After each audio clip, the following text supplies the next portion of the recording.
আসসালামু আলাইকুম, আমি ফারজানা ইসিতা আমন্ত্রণ জানাই ৭১ খবর টিভিতে। এবার বিস্তারিত।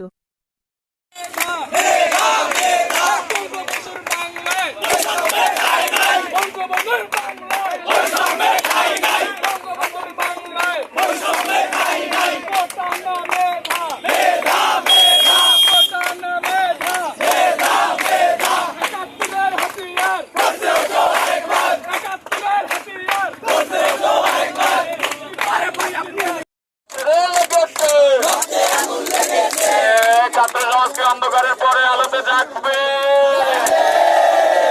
ছাত্র সমাজকে লড়বে, অন্ধকার মুছে আলো থেকে আমরা জাগবো।